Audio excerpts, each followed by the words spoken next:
Boa noite. Estamos ao vivo já. Boa noite, professor. Boa noite, Paula. Obrigado por aí atrasando uns 10 minutinhos, justamente para as pessoas participarem. Muito legal aqui. Vamos lá. Hoje a nossa live de quinta-feira é sobre a educação, né? A educação é o futuro da nossa cidade, os planos da educação de Ilhabela. Nós temos aqui, hoje a nossa conversa é com o professor Murabi, mestre em políticas públicas e educação pela Universidade de Gama Filho, com a professora Paula, nossa pré-candidata. Obrigado, Paula. Especialista em projetos culturais e sociais pelo Instituto Ayrton Senna. O professor Hammurabi é graduado em Pedagogia pela Universidade do Rio de Janeiro, professor efetivo da Secretaria de Educação do Distrito Federal e oficial da Marinha do Brasil, na especialidade de Pedagogia. Bacharel em Direito também, autor de diversos livros, entre eles LDB, a Lei de Diretrizes das Bases de Educação, comentada, entendendo o Estatuto da Criança e Adolescente. Então, obrigado, Paula, obrigado, professor. Obrigado, Luizinho. Obrigado a todos que nos assistem, tem gente, as pessoas estão entrando, educação é fundamental para nós. Então, Paula, nossa pré-candidata, professora Paula, aí na parte educacional, cultural, faça as suas apresentações. Boa noite, Luizinho, boa noite, professor. Prazer boa noite, estar aqui Paulo. com vocês. Então, eu estou como pré-candidata pelo PSDB, vereadora da nossa cidade, Ilhabela. Eu sou professora estou no magistério faz 12 anos, né? E entre esses anos, durante 7 anos, eu estive trabalhando nas escolas aqui do litoral com projetos de Instituto Ayrton Senna. E agora estou em sala de aula, né, na rede estadual, como professora de matemática. Bacana. Agora, para o nosso professor, obrigado, convidado de Brasília. Obrigado, Luizinho. Tive a oportunidade de conversar com ele a semana passada e ele está nos presenteando com uma aula, essa aula que está começando agora. Quem está nos assistindo, estou falando sobre educação de Ilhabela. Professor Hammurabi, por favor, as suas apresentações. Tem uma parte do meu currículo que, no fundo, é a parte que eu mais gosto e que, geralmente, ela não aparece no currículo oficial. Não dá para botar no Lattes, né? Eu sou o pai da Júlia, eu sou o pai da Maria Clara, e eu sou o pai da Alice, e eu sou o avô do Chiquinho, do Francisco. Essa é a parte que eu mais gosto. O restante é depois, do fato de ser pedagogo, o fato de ser educador. Sou oficial pedagogo da Marinha do Brasil, hoje atuando no Hospital das Forças Armadas, aqui em Brasília. Né? Já trabalhei com a coordenação de vários cursos dentro da área de educação da própria Marinha e também da Secretaria de Educação do Distrito Federal, e sou consultor e assessor nessa área de educação, principalmente em projetos de lei na área de educação. Obrigado. De novo, quem está nos assistindo, vamos falar sobre educação de Ilhabela. Ilhabela atende hoje mais de 7 mil alunos matriculados nas 37 escolas de educação infantil, ensino fundamental, educação para jovens e adultos, o EJA, e nos polos de educação integrada. O Plano Municipal de Educação foi aprovado em 2015, a Lei Municipal 1133 de 2015. Esse plano conhecido como PME, que está previsto no Plano Nacional de Educação, PNE, que é o Plano Municipal e o Plano Nacional de Educação. Estabelece metas para a atuação da administração pública num período de 10 anos, de 2015 a 2025. Né? É formado por essa comissão monitoramento de avaliação é formada por vereadores, representantes da Secretaria de Educação e do Conselho Municipal de Educação. O orçamento de 2020 para o município de Ilhabela é de 1 bilhão e 90 milhões. E a expectativa, o orçamento para a educação é de 206 milhões. Então, e nisso nós vamos na primeira pergunta aqui. Ilhabela, professor, tem o 13º maior PIB per capita do Brasil. Está entre as 5 cidades mais ricas do estado de São Paulo.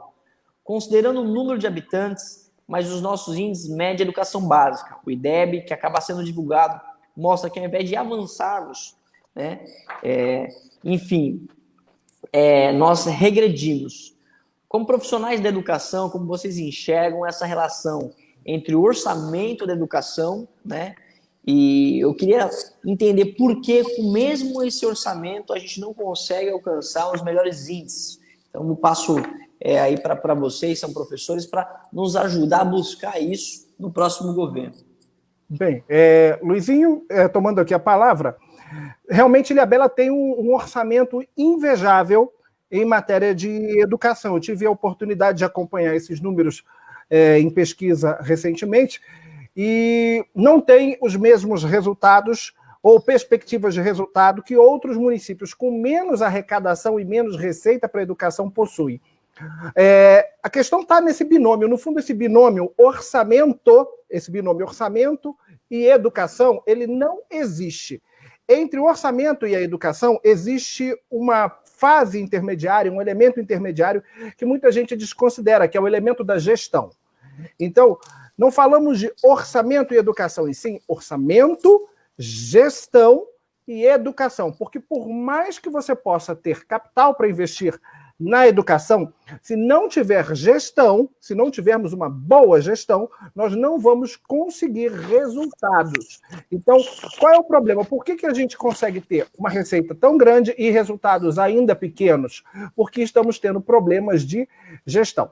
Em matéria de recursos financeiros, o artigo 68 e 69 da LDB, repetindo, 68 e 69 da LDB, citam, respectivamente, as fontes de recursos para a educação, e o 69 especifica que 25% no mínimo da receita de impostos do município deve ser destinada à educação. Então, se a coisa não acontece, é porque a gestão não conseguiu chegar lá. E quando eu digo isso, eu não estou dizendo que a gestão anterior foi incompetente, a ideia não é essa, mas sempre é possível fazer uma gestão melhor. Por melhor que possa ter sido anterior, sempre é possível fazer uma gestão melhor. Então, o gestor público, ele tem que ter conhecimento do funcionamento da máquina pública, do executivo e do legislativo, e ele tem que ter sensibilidade junto à população, junto aos professores, profissionais da educação e junto aos educandos da sua comuna, da sua municipalidade, para saber quais são as necessidades dele e atendê-las em matéria de educação. Então, é preciso, em matéria de gestão, querer mais. Na verdade, é necessário, mais do que querer, é necessário saber fazer e saber gerir. O gestor que não tem conhecimento, que não tem o devido assessoramento, não vai conseguir alcançar as metas do IDEB, que são colocadas no Plano Municipal de Educação em lugar nenhum, não só em Ilhabela, como em qualquer outro lugar. Tá. Paula, você como professor aqui, como você enxerga e acrescenta isso na fala do professor? Então, Luizinho, como o professor fez a colocação, né? A falta de conhecimento, de competência realmente da legislação e da questão mesmo do sistema educacional gera resultados negativos aí na questão do IDEB, né? E, professor, o senhor falou que o senhor é oficial, né, da Marinha. Exato. E dentro do seu currículo, né, que eu estudei para a gente conhecer melhor, como que a Marinha e as Forças Armadas resolveram esse problema de gestão?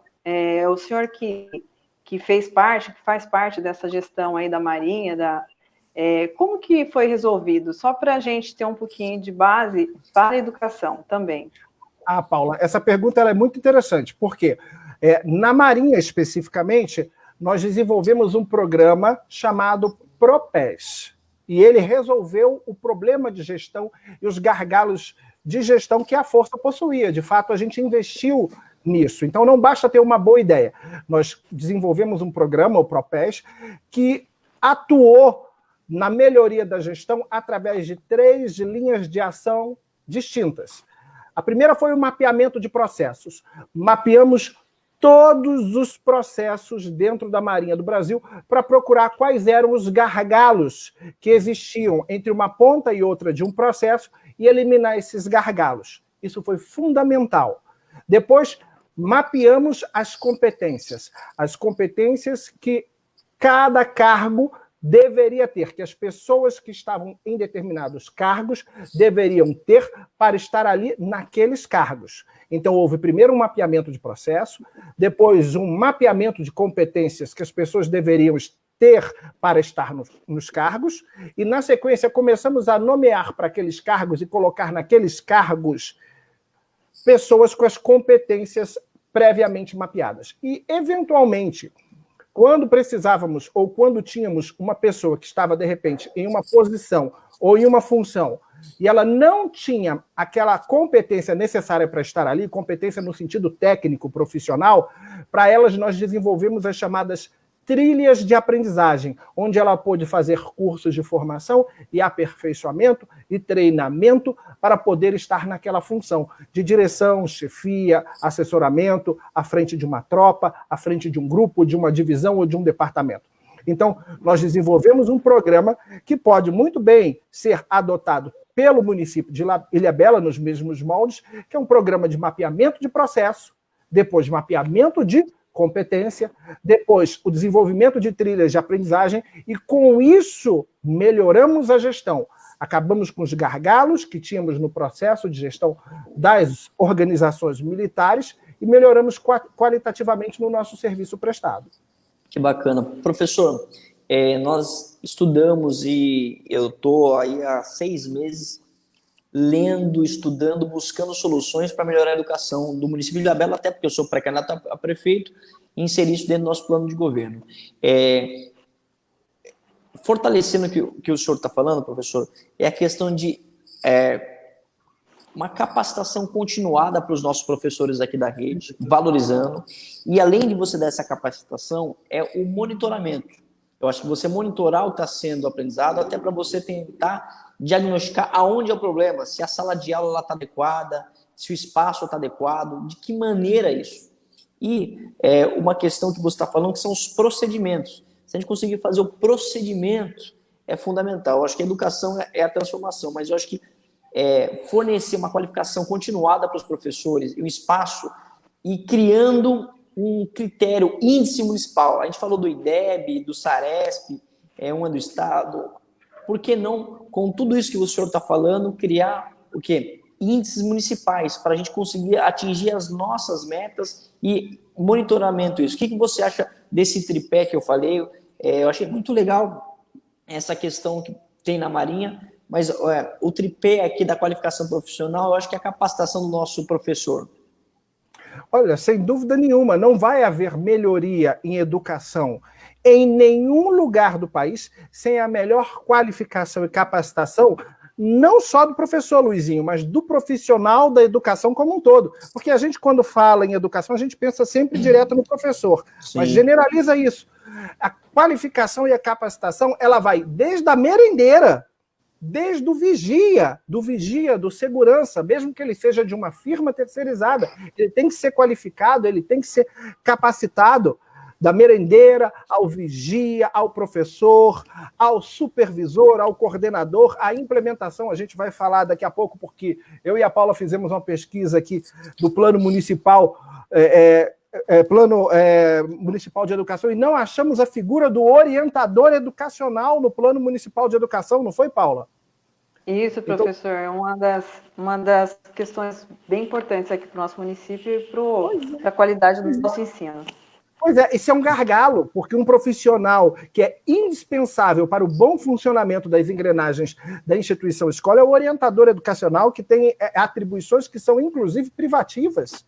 Então, a qualificação do nosso profissional, desde da nossa merendeira, tá entendendo? Ao coordenador, ao diretor e ao professor, ela é fundamental. E a criação de índices municipais para medir, para aferir isso, é totalmente permitida em lei. E é, inclusive, bem-vinda. Obrigado, professor. Vou já para a segunda pergunta.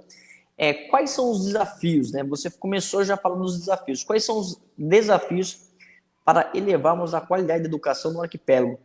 Temos uma peculiaridade importante aqui, com as escolas das comunidades tradicionais, né? Isoladas, ou por barco, ou por carro 4x4. Quais são os principais desafios? E aí não tem como não falar da pandemia, né, professor? Então, assim, fale um pouquinho hoje qual que é a sua visão dos desafios hoje dentro do município. Você também, Paula, um pouquinho aí para a gente tentar anotar e levar essa sugestão. Vou Eu fazer uma convido a Paula a observação. começar justamente por ser da ilha, né? Isso, por ser da ilha, né? Eu vou fazer um comentário que, como Eu acho que a Paula existe, está voltando.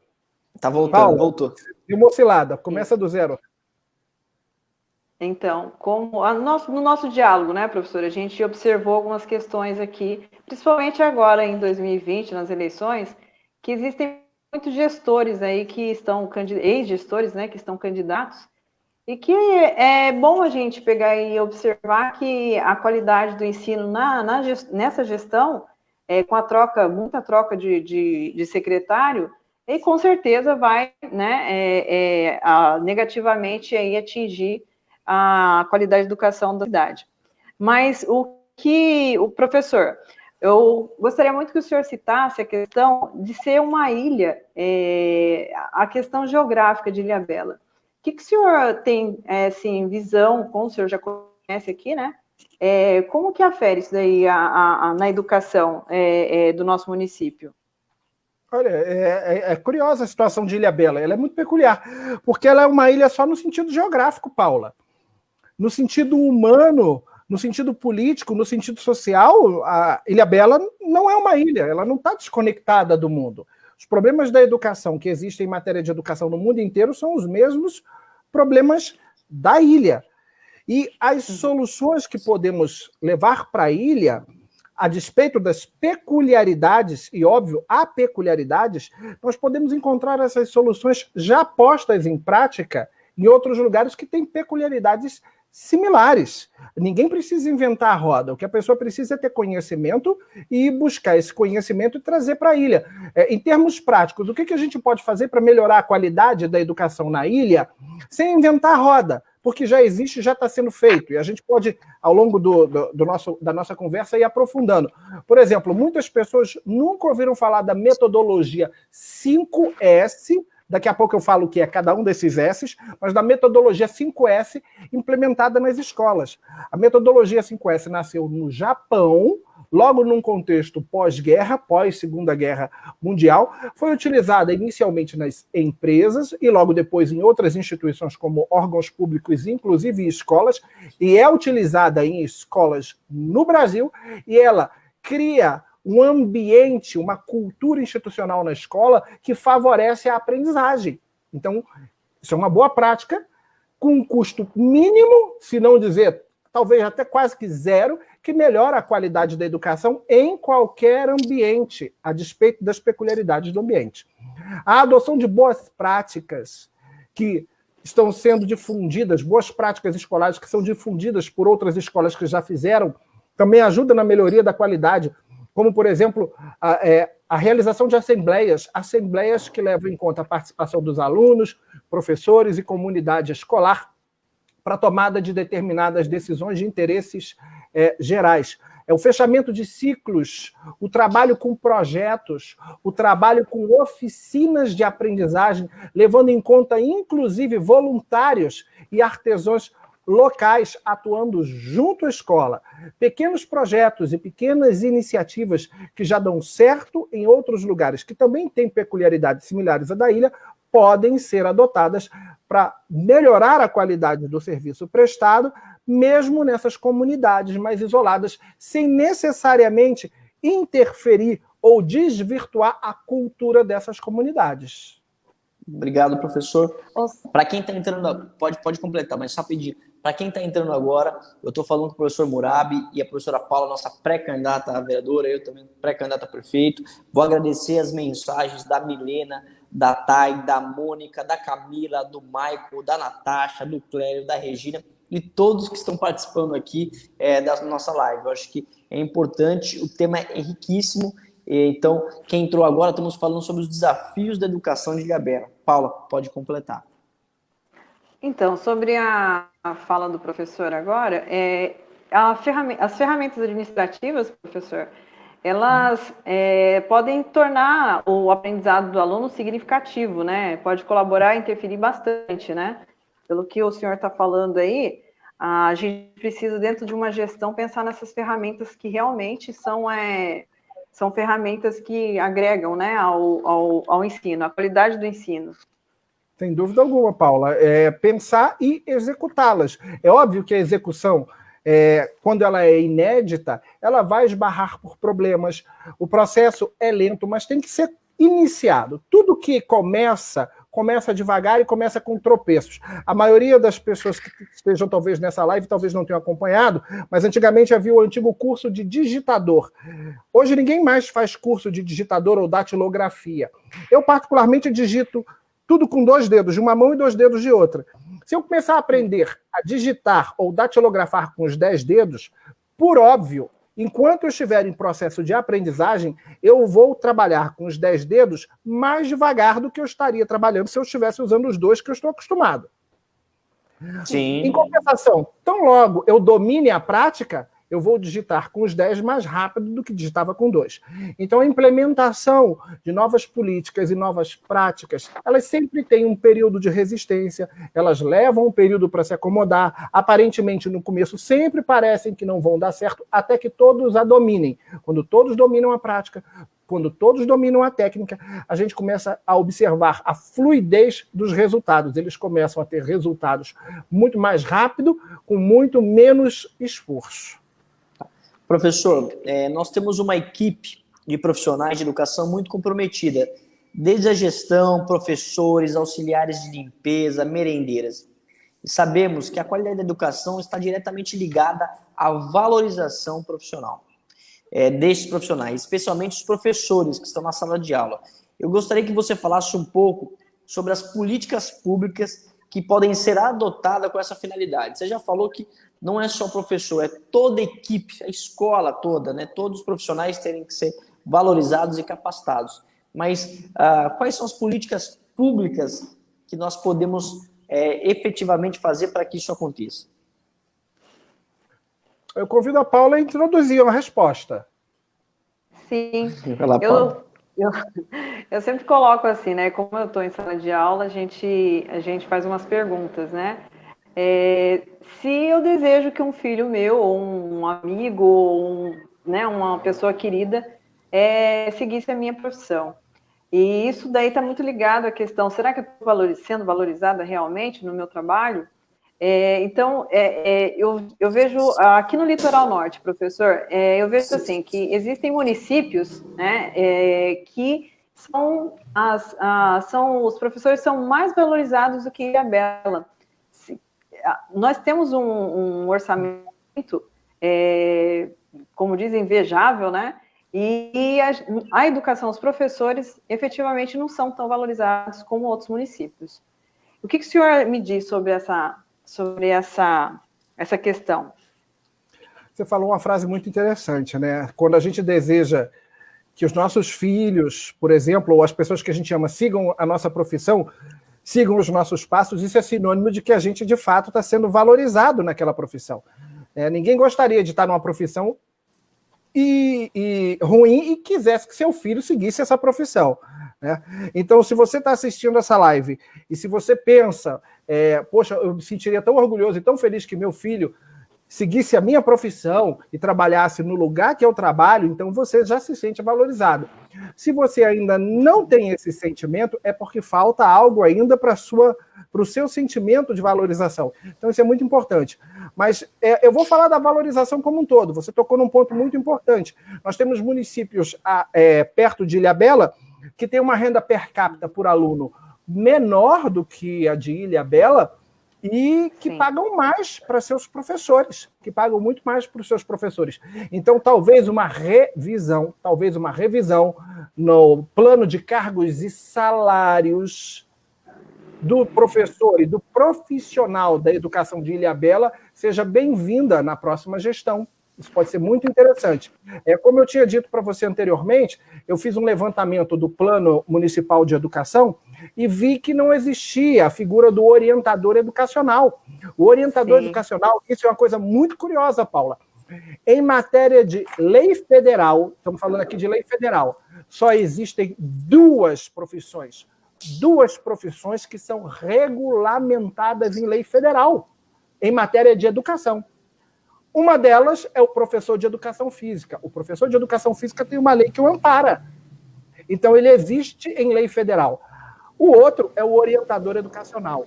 O decreto 72.846 de 1973, regulamenta a criação do profissional de orientação educacional e dá a ele atribuições que são privativas e que, quando você lê o Plano Municipal de Educação, você percebe que essas atribuições estão na mão do coordenador e do supervisor. Isso é, o coordenador e o supervisor estão com sobrecarga de trabalho e sem a capacitação apropriada para o exercício dessas atribuições. Então, uma forma de valorizar é uma revisão da questão salarial, é a implementação nas próximas gestões da figura do orientador educacional. Por quê? Porque ele vai exercer de forma profissional aquilo que é o seu mistério, aquilo que é a sua atribuição, e ele vai permitir que o supervisor e o coordenador, por retomar as atribuições que são dele, o orientador,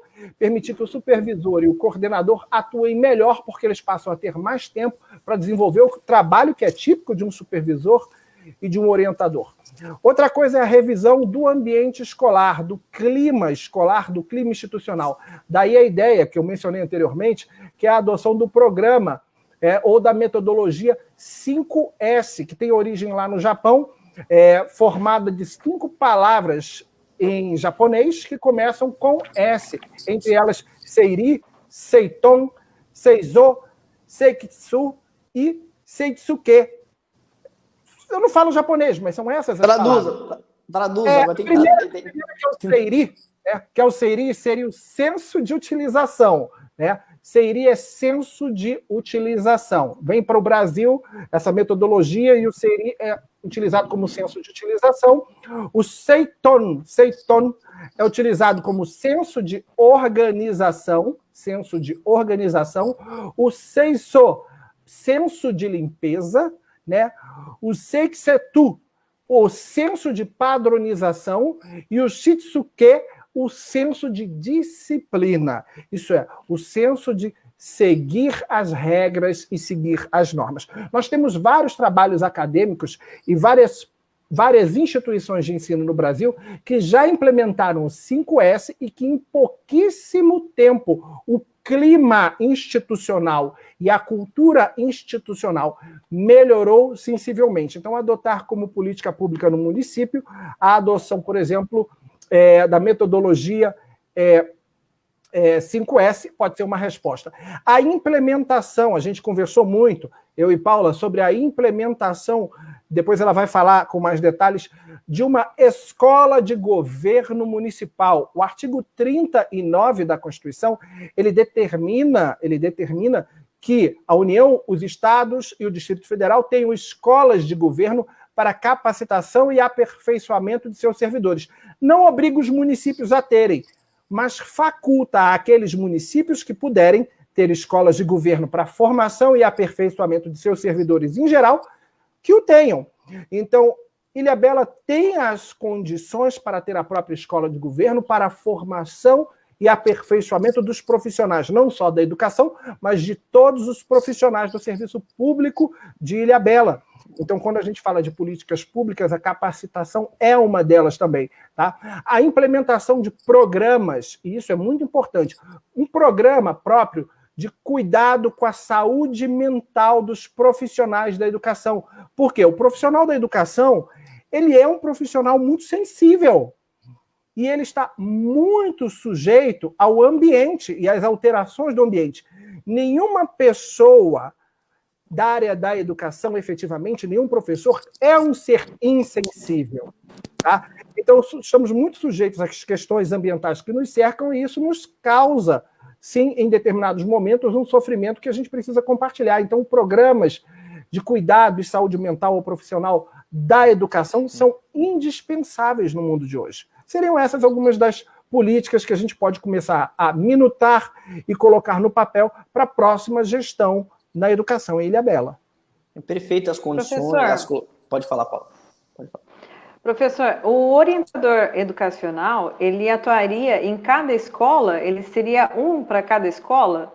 Olha, no mínimo um para cada escola. Se a gente leva em conta que nós temos 37 escolas, eu sugiro que a próxima gestão, em matéria de educação, faça um estudo de viabilidade para poder, inclusive, se for o caso, fazer um certame para o concurso de orientador educacional. E aí começaríamos com 37 vagas, um para cada escola. Inicialmente seriam 37 vagas. Lembrando que o orientador educacional, ele é formado a nível de pós-graduação. Isso é qualquer professor da ilha ou qualquer prospecto a um cargo de professor da ilha que faça uma pós-graduação em orientação educacional. Nós temos pós-graduação aí de 6 meses, nós temos pós-graduação de 10 meses, nós temos pós-graduação de 12 meses. Em orientação educacional, se ele começar a fazer essa pós-graduação agora, até sair o concurso e até chamar, ele já está com esse diploma de pós-graduação, ele vai poder se habilitar para um concurso de orientador educacional. Isso melhora sensivelmente a qualidade do serviço prestado em matéria de educação em Ilhabela e em qualquer lugar, em qualquer município. Que bom, professor. Eu acho que você foi falando, eu fico olhando para a tela e anotando. Então, o bom aluno, professor, ele anota. Também. Então, eu escrevo para não errar. Eu acho que deixar bem claro, nós iremos aí ter os melhores salários dos nossos professores no município de Ilhabela, até porque eu vou exigir, vou trabalhar numa gestão onde nós teremos os melhores índices. E para isso eu tenho que dar também, ofertar aí toda uma estrutura que você falou. Eu acho muito importante acho muito importante a questão de trabalhar com exemplos já existentes em outras cidades, desses sistemas US, principalmente já dar um toque para os nossos professores da rede, façam a pós, porque vai acontecer esse concurso do orientador, é fundamental para a gente evoluir na nossa educação, então façam, aproveitem aí os ensinos à distância, o momento que está, que é a próxima pergunta, a questão da pandemia, então nós vamos sim seguir aí diversos pontos que você mencionou, já está no nosso plano, nós estamos falando isso nas reuniões que nós fazemos com educadores, e isso nós vamos implantar. Paula, eu cortei você ia falar? Então, com relação à ferramenta 5S, que o professor fez a colocação aí, a explicação, professor, uma pergunta. Essa ferramenta, ela atingiria as famílias? Teria essa integração de família, escola, com essa ferramenta que é de conhecimento do senhor? Tudo que acontece no ambiente escolar, Paula, de bom ou de ruim, atinge as famílias. As crianças estão crianças, o cordão delas está cortado da mãe, mas apenas no sentido físico. No sentido emocional, não está.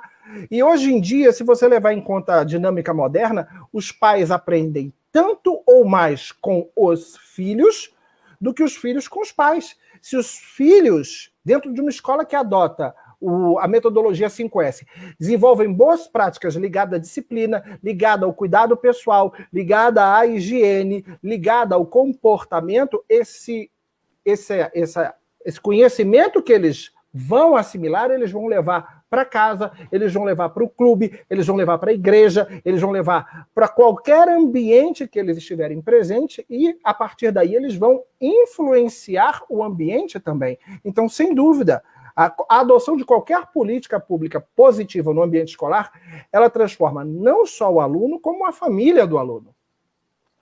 Então, muito legal. Em falar na família do aluno, nós estamos num momento de pandemia onde as famílias estão praticamente 24 horas com os alunos, com os alunos não, com os filhos. Isso nunca aconteceu, né? As famílias estão com dificuldade de como tratar isso, a questão da saúde mental nesse momento, atividade, como que vai ser o ensino, o que a pandemia vai acontecer, se vai vir a vacina, todos estão com diversas perguntas e dúvidas na cabeça. Em tempos de pandemia, temos visto o quanto a tecnologia se tornou essencial, especialmente para a educação. Os professores tiveram que se reinventar para levar ensino para os estudantes. Na maioria dos casos, não contam com estrutura, computadores, notebooks, né? Muitas famílias têm apenas um celular, dividindo trabalho e ensino remoto. Como acompanhar esse desenvolvimento? Como garantir que a tecnologia chegue às escolas? Eu acho que, professor, eu vou antecipar, não tem como não falar, tem professor que não tem um laptop. Hoje, com todo esse orçamento, tem professor, a escola não oferta um laptop e também não oferta a possibilidade de internet, porque você vai baixar todos esses Educaflix, o que tem aqui no município, os aplicativos, se não tem uma internet, os vídeos, não consegue, porque é caro. Aqui a Claro pega num canto da cidade, a Vivo pega em outro, então, assim, no nosso governo isso não vai acontecer, nós vamos ofertar. E aí, tablets, laptops, eu acho que nós temos que ofertar isso, porque a educação mudou. A educação está mudando e ela vai mudar. Então, o que você entende hoje para a gente acompanhar essa tecnologia? O que você daria de sugestão para nós, para como garantir que a tecnologia chegue de fato nas escolas? Olha, Luizinho, eu vou responder essa pergunta de uma maneira bem objetiva e depois vou tecer um outro comentário para levar o nosso público à reflexão. Acho que é bem interessante a gente refletir sobre isso, né? Você falou uma coisa muito interessante e que não é uma realidade só da ilha, não. Ela aconteceu aqui também no Distrito Federal. Quando a gente foi pego de sobressalto lá no dia 15 de março, com um decreto do governador Ibanez suspendendo as aulas, nós, professores, já sabíamos, dentro do nosso íntimo, que as aulas não iam voltar antes de 6 meses, no mínimo. Já tínhamos essa visão quando a gente olhava para o panorama como um todo. E muitos, naquele momento, já ficaram desesperados. Por quê? Nós tínhamos uma fatia de professores, e olha, isso aqui no Distrito Federal, que era totalmente resistente à figura da tecnologia. Quase impossível você conceber, mas tinha professor que não tinha e-mail, não tinha um Gmail. Olha que loucura, que tinha o e-mail até da secretaria, que a secretaria dava, mas que nunca abriu. Então esses professores da noite para o dia tiveram que aprender a mexer no e-mail, tiveram que aprender a entrar no Google Meet, tiveram que aprender a desenvolver uma tarefa na internet. E eles fizeram tudo isso e correram atrás, e aprenderam, e sofreram. E ainda estão sofrendo, para chegar na outra ponta e o aluno não ter o notebook, não ter o computador, não ter tablet. Não tinham. E aí, quando finalmente a gente conseguiu dar a estes alunos, aqui no Distrito Federal, foi desenvolvido um programa para dar esses aparelhos, não tinha conectividade, Luizinho. Não tinha rede, não tinha internet. E aí adotamos um programa onde agora eles acessam o site da Secretaria de Educação e alguns links próprios para poder ter acesso ao material sem precisar pagar pacotes de dados. Conseguimos os dados, conseguimos o computador e os professores não estão conseguindo trabalhar. Por quê? Porque a arquitetura do ensino híbrido ou do ensino à distância, ela é diferente da arquitetura do ensino presencial. Então, as tarefas que são desenvolvidas à distância não estão sendo consideradas interessantes e não estão captando os nossos alunos. Então, se eu pensar em ação prática, a primeira coisa que a gente tem que pensar e você mencionou aí e foi perfeito, você foi perfeito nesse ponto. A primeira coisa que a gente tem que pensar é em conectividade. Se você não tiver conectividade, não adianta ter todo o resto. Não adianta ter o professor fazendo a tarefa com o aluno, não adianta o aluno ter o computador, porque nem sempre esse aluno vai ter, esse educando vai ter disponibilidade de se deslocar para um lugar que ele precise, que ele tenha conectividade. Então, a primeira coisa que Ilhabela tem que pensar em conectividade é em internet veloz e internet estável para que esses alunos possam estudar. E isso tem que ser um plano de governo, isso tem que estar no plano de governo. Por quê? Porque o ensino híbrido veio para ficar. Essa coisa do ensino presencial, assim que ele voltar, ele não vai abrir mão da continuidade desse ensino via internet na casa do aluno. Então, veio para ficar. Então, a gente tem que asfaltar essa estrada. Conectividade é a primeira coisa que a gente tem que pensar.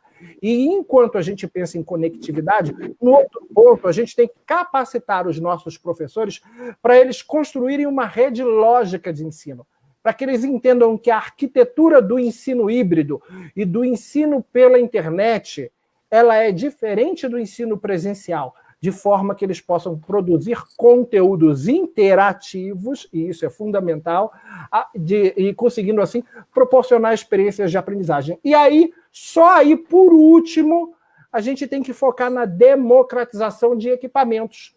Isso é pensar em dar notebook, pensar em dar celulares, de preferência equipamentos móveis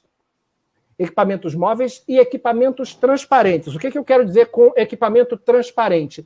Ninguém olha para você e percebe que você está com o celular. Por quê? Porque o celular faz parte da realidade de todo mundo, ele está tão intrínseco à nossa realidade que ele se torna transparente, ele faz parte de nós. Então, a ferramenta de ensino à distância tem que ser transparente, ela passa a ser integrada com o educando, de forma que eles possam ter acesso a qualquer conteúdo em qualquer lugar. Então, conectividade, rede lógica de ensino e, por último, democratização dos equipamentos de forma que eles sejam equipamentos móveis e transparentes. Agora, só para fechar o raciocínio, tudo isso é muito legal, mas nada disso significa uma revolução no ensino. Porque o que a gente está observando hoje, em matéria de educação, é a mesma coisa que a gente observava ano passado, retrasado, há 100, 200, 500 anos. Não houve mudança de método. A gente simplesmente está usando a internet e continua usando a internet só para dar aula. Se a gente quer realmente fazer com que a educação de uma determinada comunidade ela progrida, a gente precisa mudar os métodos. A gente precisa parar de dar aulas, como a gente dá hoje, e proporcionar experiências de aprendizagem. E quando eu digo isso, como o nosso público é de professores, eu sei que eles sabem do que eu estou falando. Porque quando a gente pensa lá na Escola da Ponte, a Escola da Ponte, desde a década de 70 do século passado, proporciona experiências de aprendizagem e não aulas. Por isso ela se destaca. Quando a gente pensa na escola de Summerhill, que existe há um século, a escola de Summerhill desenvolveu-se proporcionando experiências de aprendizagem. Quando a gente pensa na pedagogia Waldorf, a pedagogia Waldorf também tem mais de um século, ela cresce em função de experiências de aprendizagem. Então, não adianta implementar tecnologia, dar a melhor tecnologia, dar a melhor conectividade, melhorar a arquitetura, se a gente continua preso à didática magna de Comênio há 500 anos. Paula, quer complementar? Professor, com essa questão da pandemia, sobre essa explicação que o senhor acabou de nos passar, a questão da programa Cidade Educadora, ela ajudaria se ela realmente já tivesse uma ideia do município implantar esse programa, ela já teria, a gente já teria avançado na questão educacional agora com a questão da pandemia? Na cidade, no município? Sem dúvida alguma. Se o município de Ilhabela já tivesse adotado o programa Cidade Educadora, aqui no Distrito Federal nós temos esse programa, só que ele foi renomeado para Projeto Cidade Escola Candanga. Mas se o município de Ilhabela já usasse toda a arquitetura do mobiliário urbano na educação, nós já estaríamos desenvolvendo atividades, não seria necessariamente uma retomada das aulas, mas já poderíamos estar desenvolvendo atividades pedagógicas em ambientes abertos que já estariam sendo usados dentro de um projeto Cidade Educadora. Então, para quem aí está nos ouvindo e de repente não conhece esse conceito, anota depois, vai lá no Google, Projeto Cidade Escola, Projeto Cidade Educadora, que são projetos que já ocorrem em mais de 300 países no mundo, que utilizam todo o mobiliário urbano como uma extensão da instituição escola. Isso é, a escola não fica mais circunscritas às paredes da educação. Ocorrem atividades pedagógicas nas praias, nas praças, nos museus, nos coretos, enfim, em todo lugar possível e imaginável. Poderíamos sim estar tendo, nesse momento, várias práticas em lugares abertos, cujo risco sanitário estaria extremamente mitigado, desenvolvendo essas atividades com os nossos alunos, proporcionando assim uma continuidade melhor da aprendizagem deles ao longo do ano. Sem dúvida nenhuma, ajudaria demais. Professor, Ilhabela, ela tem 85% de parques. Então, você falou de praias, assim, nós temos viveiro, nós temos praça, nós temos a orla, nós temos a ciclovia. É necessário, já, até para dar um início, na sua visão, iniciar pequenas atividades, já a educação optou por não ter voltado às aulas esse ano, mas pequenas atividades ao ar livre. Essa é uma pergunta que eu faço e eu enxergo dentro do município que é possível, né? Eu acho que você já pegar um dia da semana, 2 dias, conversar com todo o conselho, com toda a equipe pedagógica, olha, nós vamos fazer uma atividade no viveiro, nós vamos lá na Rede Levinos, que é muito bacana, um projeto que eu vi essa semana, lá da Cláudia Keber, da Garopa e do Bijupirá, nós vamos na Orla, vamos lá na Escola Las Grael, já para ter algumas atividades, para também dar um refresco para os pais. Os pais estão aí já há 6 meses com as crianças.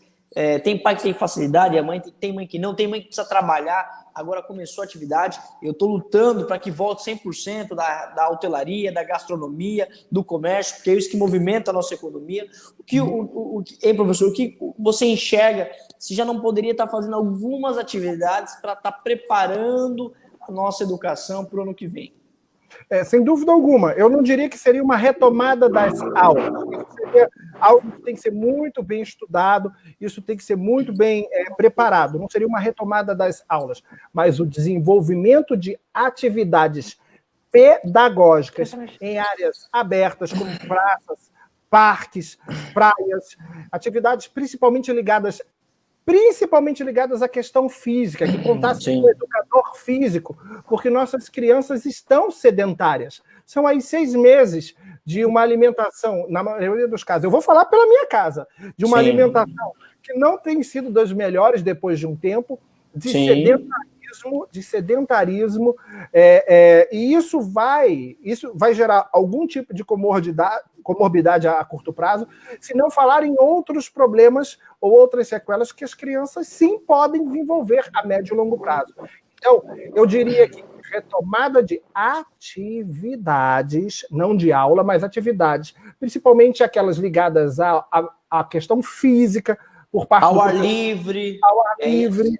Mais vinculada à educação física aqui, né? Mas atividade.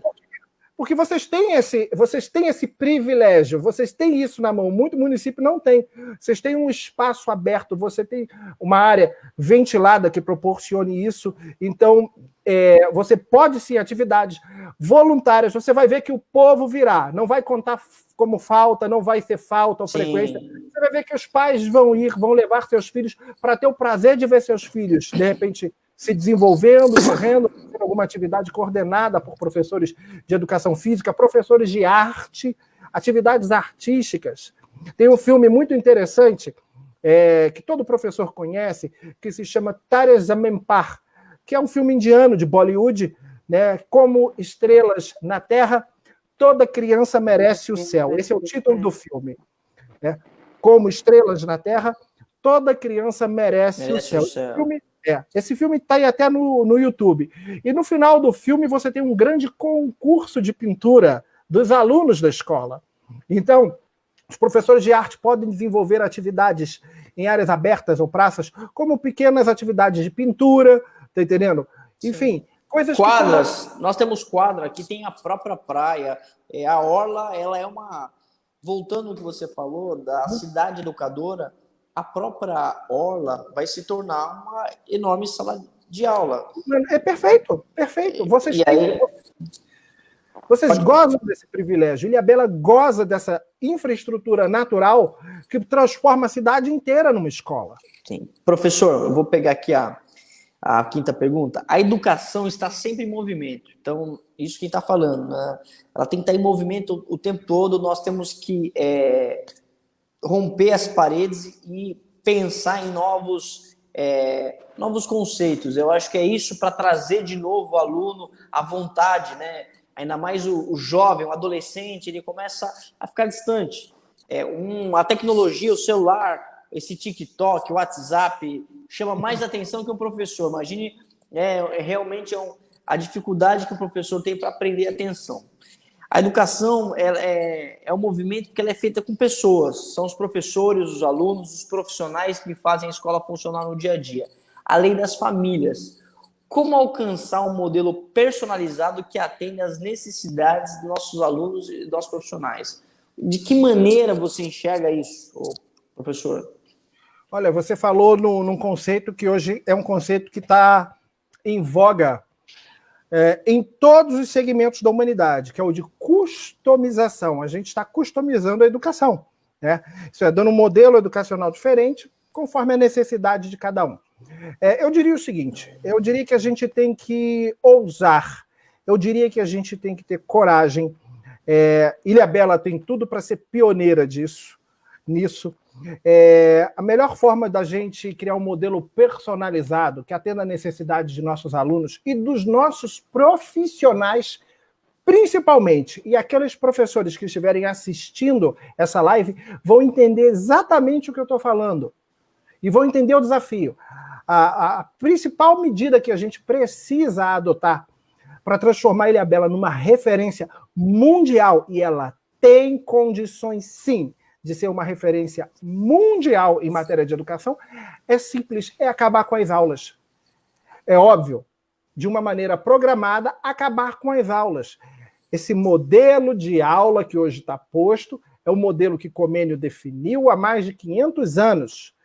Então, é justamente, se você quer preparar o profissional do futuro, não é dando aulas que você vai prepará-lo, e sim proporcionando as chamadas experiências de aprendizagem. Como eu disse, lá na Pedagogia Waldorf, na Escola da Ponte, na Escola de Summerhill e muitas outras. Afinal, se você parar para pensar, principalmente você que está aí me vendo nesse momento, quando você vê uma criança aprendendo a andar, ninguém chegou lá para dar uma aula para aquela criança num quadro, ensinando aquela criança para andar. Ninguém ensinou para o bebê, dando aula, ninguém deu aula para o bebê, ensinando como ele tinha que mamar. Ninguém ensinou, dando aula para o filho, para o sobrinho ou para as crianças, dando aula como ele deveria falar ou se comportar. As maiores aprendizagens que nós temos na vida não são através de aula, e sim através de experiências. Então, a gente pode pegar todo o currículo escolar, e isso nem é um desafio, porque isso já foi feito. A gente só precisa pesquisar e trazer isso para a Ilhabela. Todo o currículo escolar, e ao invés de aula para alcançar o desenvolvimento de uma determinada competência, as competências estão lá na BNCC, e a gente dá aula para alcançar a competência. Ao invés de dar aula para alcançar a competência prescrita na BNCC, nós vamos criar experiências de aprendizagem através, principalmente, de metodologias ativas.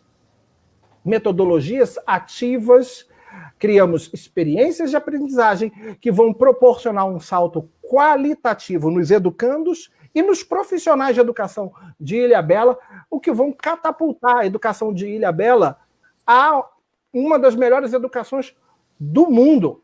E aí, é isso que nós vamos fazer, professor. É isso que nós vamos fazer, professor. Eu acho que essa questão de promover uma experiência, ela tem também, nós temos que abrir um diálogo muito forte com os nossos professores, com o conselho de cada escola, promover nossa equipe pedagógica, é fundamental isso.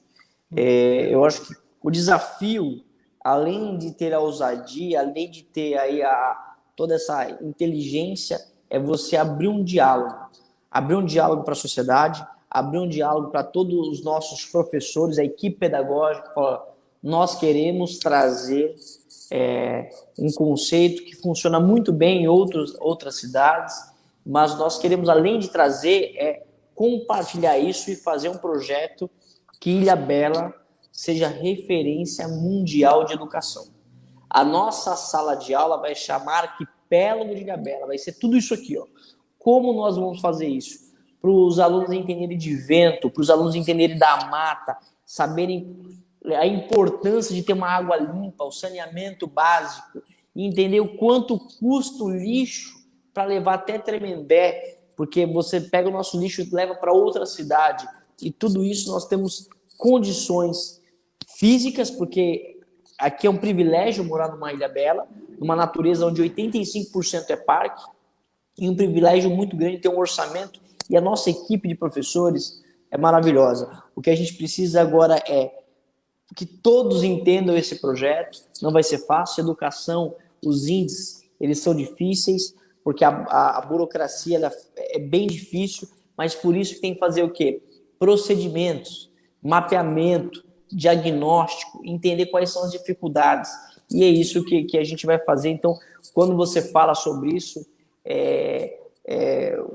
aqui o Alex, a Ângela, a Lina, o Augusto, a Eva, a Marcele, assim, a Ilane, todos falam da experiência. Então, todos esses que eu falei estão mandando mensagem para a gente aqui, professor e Paulo. Então, é muito enriquecedor tudo isso, e é isso, assim, eu fico feliz de ver o nosso potencial. Mas para realizar, para efetivamente, é o seguinte, a minha mãe é da Polícia Federal, então eu sou disciplinado. Então, se você falar todo dia, você vai acordar 6 horas da manhã durante 10 anos para você alcançar seu objetivo, já pode separar meu objetivo daqui 10 anos, porque eu vou acordar todo dia 6 horas da manhã para alcançá-lo. Então, isso é fundamental, é um pouco de disciplina, mas também ter amor. Então, eu vejo o seu entusiasmo, a Paula começou mais tímida falando, mas depois ela começou a soltar, porque professor é assim, abraça, afinal de contas, é a minha primeira live, né? Mas e é uma honra estar com o professor Hammurabi, né? Que é super conhecedor aí das leis.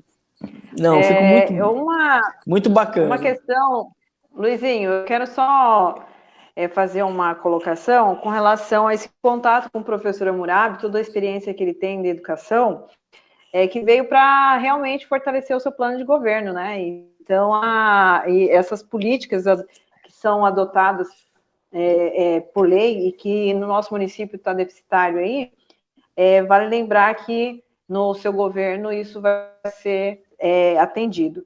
E eu, como vereadora, como pré-candidata, né, e futura vereadora de Ilhabela, vou fazer valer essas leis aí.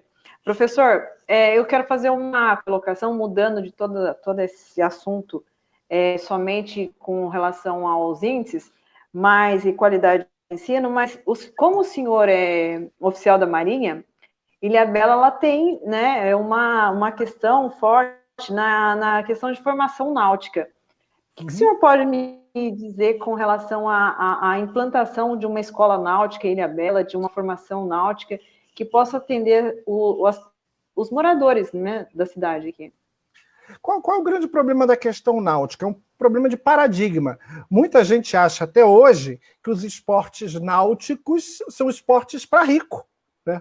Eu mesmo tive a oportunidade de estudar no Colégio Naval, né? Eu fui da turma de 94, 95 e 96 do Colégio Naval, em Angra dos Reis.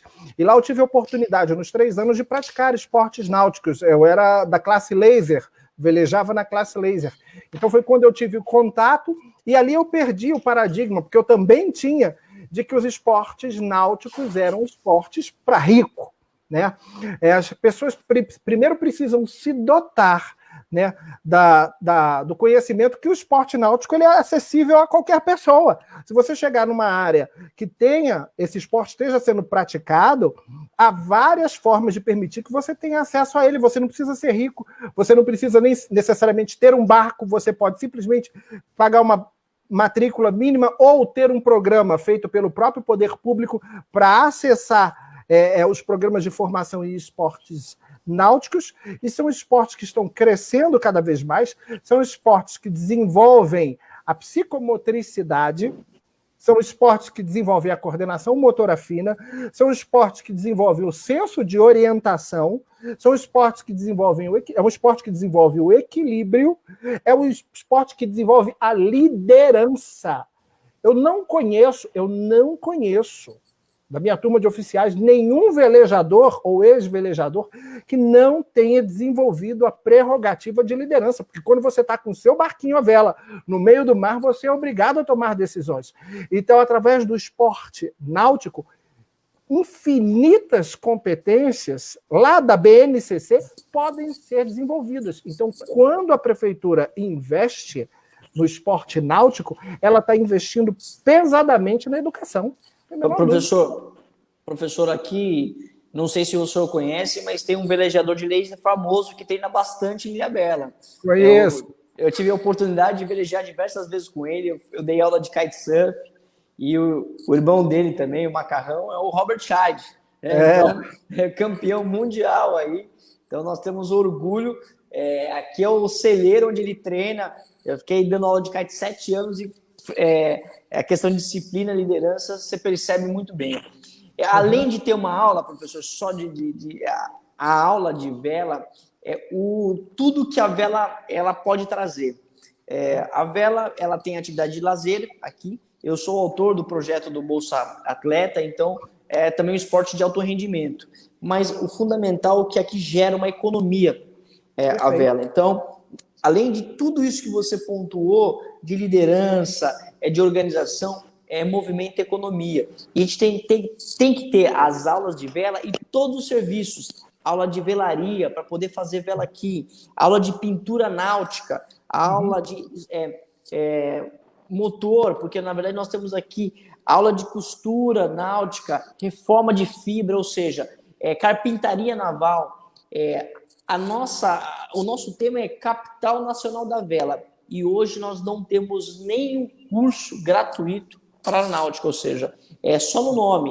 Então nós temos que promover isso, porque você sabe, você é oficial da Marinha, muitos começam a fazer a vela e acabam largando de competir porque tem que trabalhar, casou, sustentar a família. Se a vela proporciona de alguma forma que ele traga uma renda para o município, para ele, para a casa dele, ele vai permanecer na vela. Então, e a gente consegue atingir todos as pessoas dentro do ciclo. Então, além de ter a aula de vela, programa de laser, de ding, agora tem o 420, 470, tem o sniper, tem o NACRA, que é um pouco mais caro, tem o Charlie Bravo, que é um veleiro escola que está parado. Nós conseguimos a doação de um delegado da Polícia Federal, um veleiro, e ele está largado. Nós vamos reformar para ter o Charlie Bravo ser a nossa escola.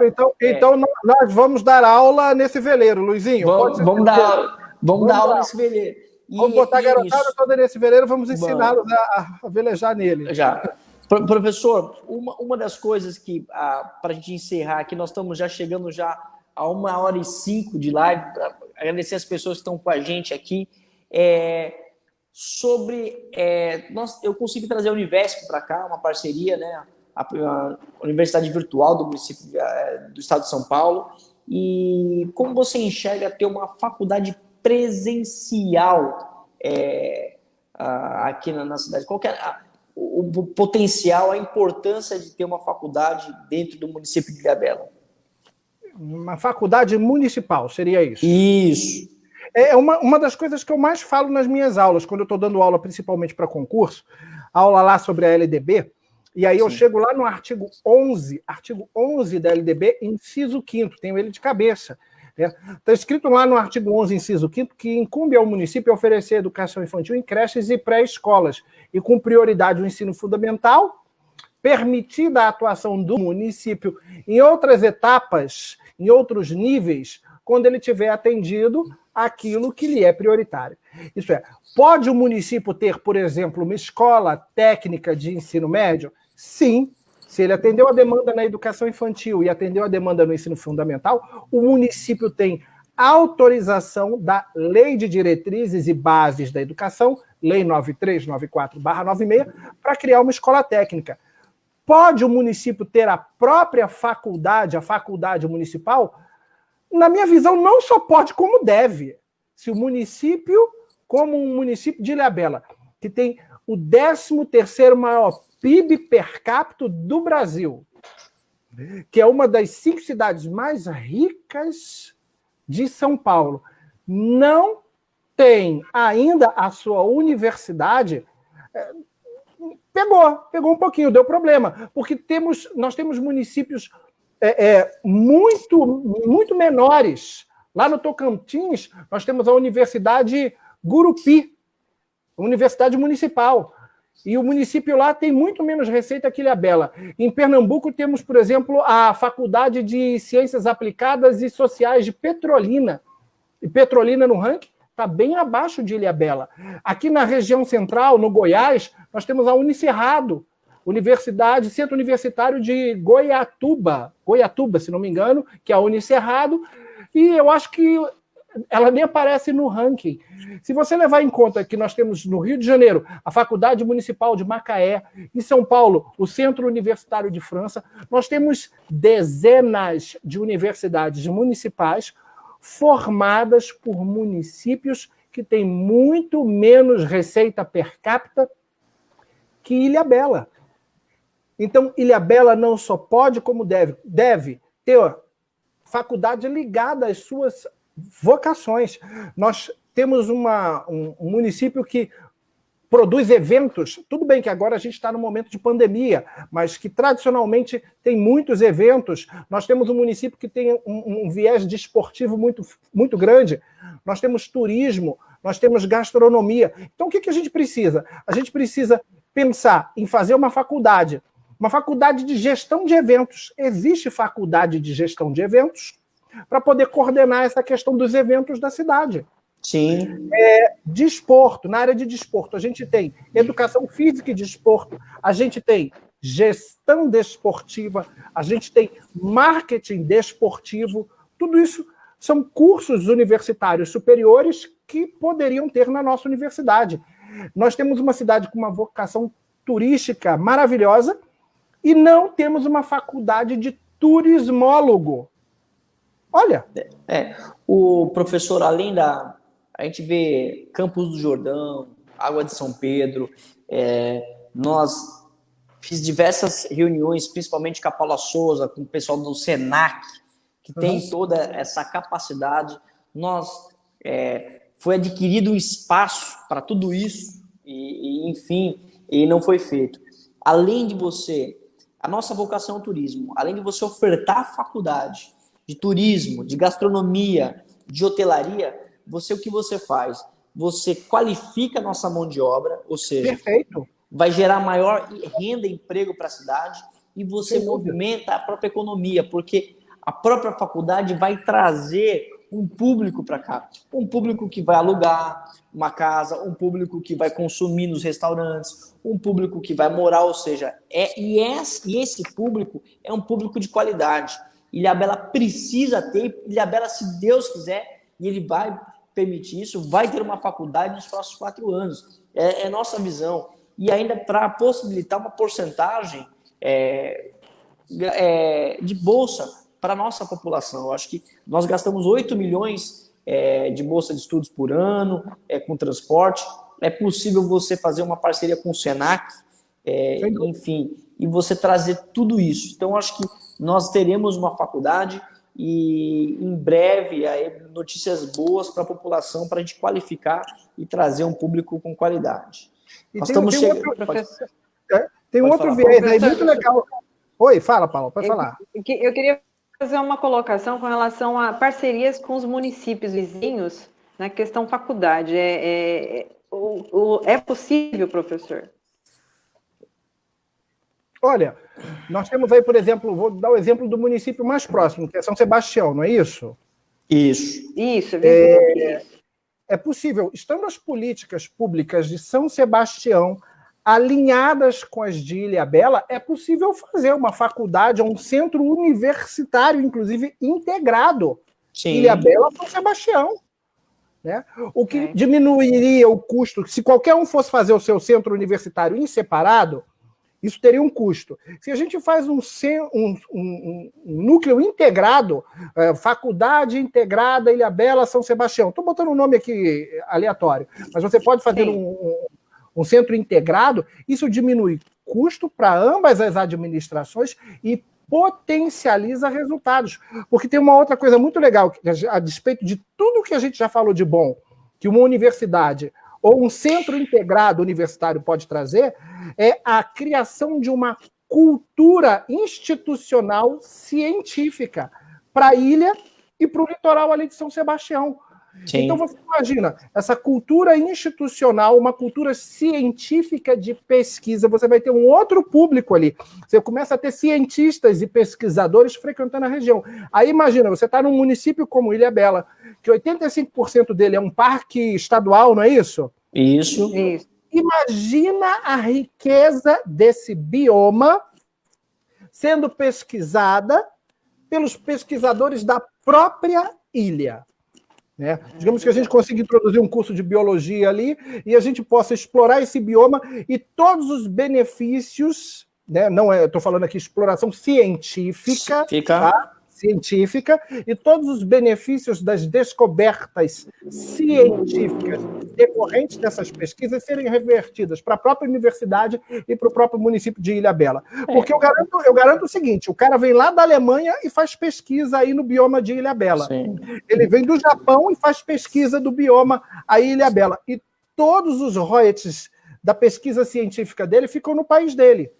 Exatamente. Eu acho que o Flávio mandou aqui, ó, faculdade já.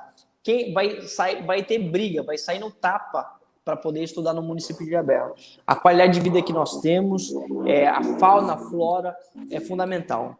Professor e professora Paula, quero mandar um abraço aqui para o Guará. Guará é presidente do PV, nosso pré-candidato a vice-prefeito, engenheiro, mandou um recado aqui da questão de todo o conhecimento que Ilhabela tem, é fundamental a educação, a transformação. Mandar um abraço para o nosso vice, está aqui com a gente. Nós temos que fazer, está acabando, nós temos que fazer as conclusões finais. Então, eu vou deixar para você... Luizinho, posso fazer uma outra última pergunta para o professor, que é de interesse dos nossos internautas e professores, principalmente? Professor, com relação aos psicólogos e assistente social nas escolas, né, que já é previsto por lei, o que o senhor pode falar para a gente, até mesmo para conhecimento de todos no momento? Psicólogos e... A outra travou aqui um pouquinho. Psicólogos e... Paula? Paula? Eu acho que a Paula travou também. Bem... a questão dos psicólogos nas escolas, que ela falou da questão do concurso para fazer toda a avaliação, inclusive você falou lá. Perfeito. Eu falo disso, sim. Eu falo disso, a gente conversou e eu falo disso nas minhas aulas, inclusive. As pessoas acham que a única lei que norteia a educação é a LDB, e não é. Existem outras leis que são direcionadas à educação. E no ano de 2019, foi introduzida uma lei que determina o trabalho dos psicólogos e dos assistentes sociais junto às instituições de ensino. Isso é, psicólogo na escola e assistente social na escola. Só que é uma lei federal que precisa ser regulamentada pelos estados e pelos municípios. Sim.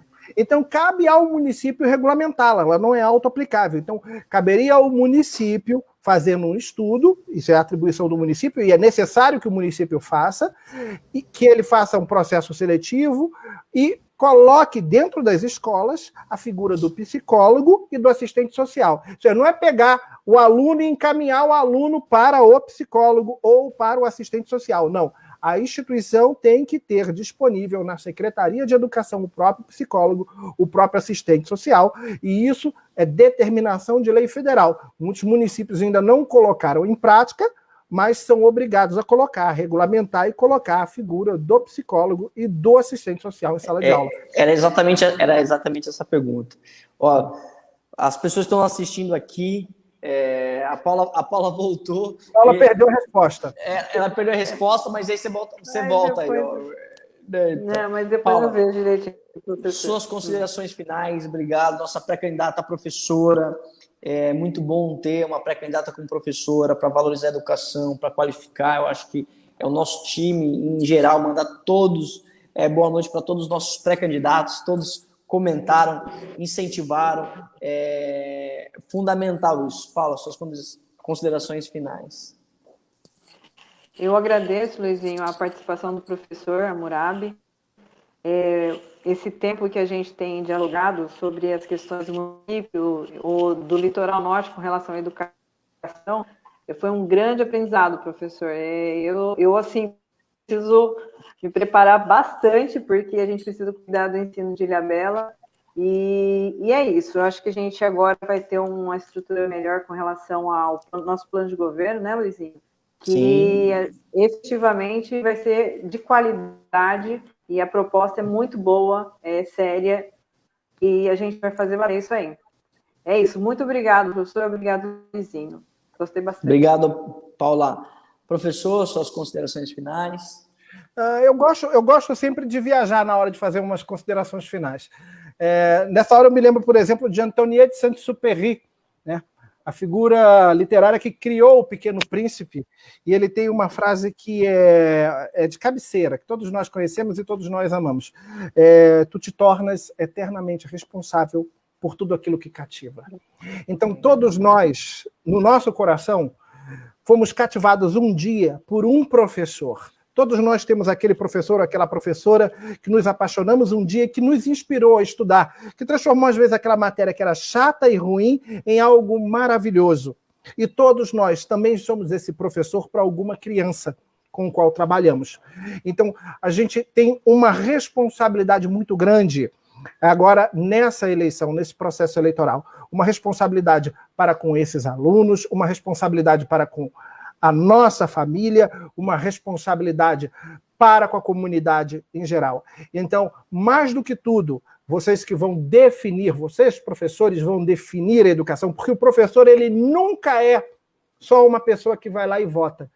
Todo professor ele tem voz ativa, todo professor ele é a extensão de uma ideia, de um propósito, de um plano. Nenhum de nós simplesmente vota, nós somos formadores de opinião. Então, votem com responsabilidade, formem opinião com responsabilidade e escolham o que é melhor para Ilhabela, para vocês, para os nossos alunos e para os nossos filhos. Não esqueça, você se torna eternamente responsável por tudo aquilo que cativa. Obrigado, professor. Obrigado, Paula. Educação é o nosso compromisso, é uma responsabilidade.